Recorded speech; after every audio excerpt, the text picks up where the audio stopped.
jumping into the next section where you talk about Paul's perspective on suffering, you're right. Paul's understanding of his suffering is not to be divorced from his apostolic mission. Whenever Paul mentioned his suffering, particularly in 2 Corinthians, it was directly related to his apostolic mission. His suffering was a direct result of the proclamation of the crucified Messiah, in which the power of God was revealed. So this is interesting, especially when we consider approaches to the gospel and Christian life which are popular and growing, which emphasize the positives of it. We want it to be attractive. I'm guessing a church which emphasizes suffering may not be the most inviting place for people. So we emphasize positives like good health, healing, prosperity, financial prosperity also. But then, is suffering somehow inherently part of the gospel too, other than these aspects? If so, how?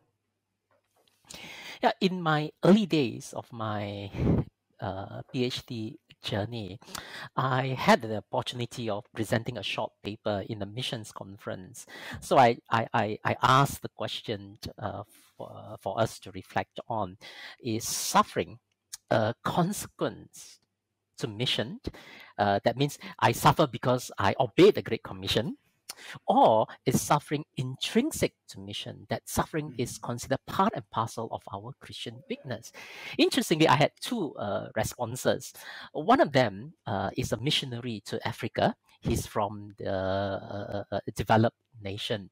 And he suggested that suffering is actually a consequence to mission. He argues that because he obeyed the Great Commission, he has to give up his comfortable job.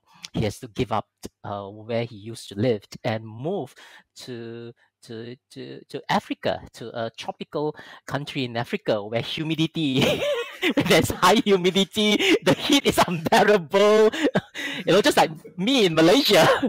See, so suffering is a consequence of mission. And to that, I have another pastor who was from the former Soviet Union. So he lived through the collapse of the Soviet Union, and he shared his testimony that while they were under the Soviet regime, he was threatened by the authorities. He was told that he should not mention the name of Jesus at all, and if he were to do so, he will be arrested. And this particular pastor said, of course, he didn't obey all those threats that were given to him. So he basically continued on proclaiming the gospel of Christ, and he was thrown into prison. But the interesting thing is, he said that when I was in prison, everybody in prison knew why I was there. It is because of the sake of the gospel of Jesus Christ. The authority asked me to zip my mouth, and here I am in prison. I don't even have to open my mouth. Everybody knew why I was there. So suffering is part and parcel of mission. And so when I listened to these two responses, it sort of hit me that perhaps we tend to think of suffering as a consequence, as a result of we obeying Christ, or as a result of we taking the Great Commission to the ends of the world. But having listened to this pastor from a former Soviet Union, it hit home that perhaps we need to rethink of our understanding of what it means to follow Jesus, where Jesus asks us to take up our cross and follow him daily.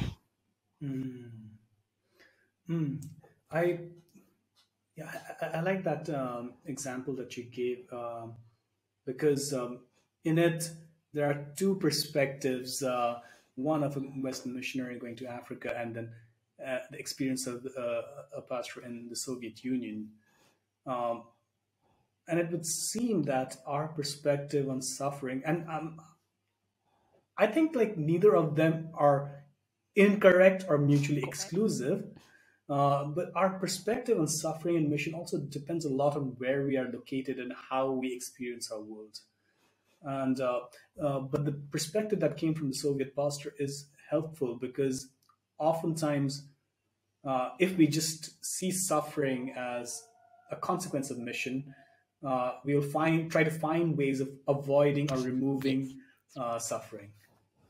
So that is helpful. So let's dig in a little further into this. Uh, so if we understand that the gospel, mission, and suffering are so closely tied together, that it's a part of mission itself, a part of the gospel itself, how does this impact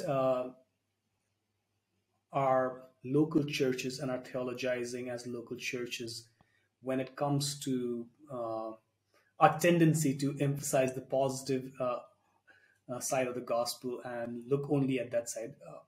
What challenges does this pose to us? Thanks for that. I can think of the testimony of Gracia Burnham that I mentioned early on in the beginning. Years later, Gracia actually shared that he had the opportunity to be in touch with her captives, the Islamic militant groups that held her and her late husband hostage. And this, she shared that based on the information that she has received, a number of her captives, a number of those who held her in captivity, turned to Christ as a result of her and her late husband's testimony during their year-long in captivities.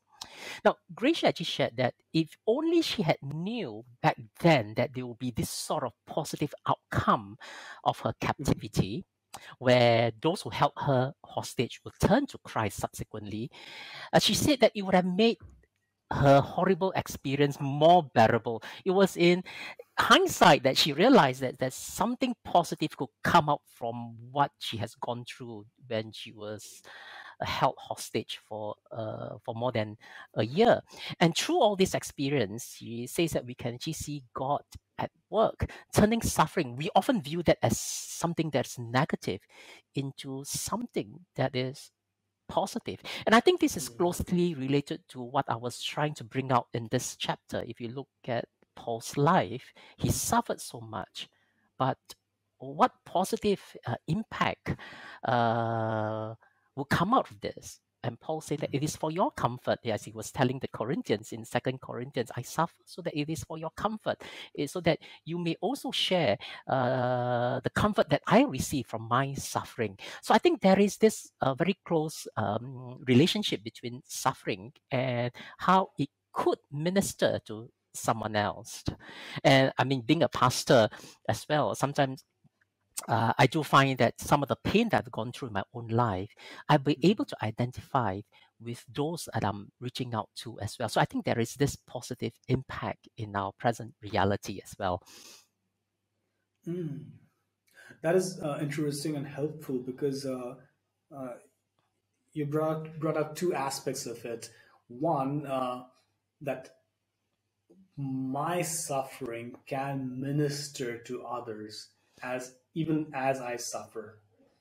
And the other aspect was my suffering also allows me to minister to others as I learn and can empathize better with them. So it impacts both the other and myself, the suffering that I undergo.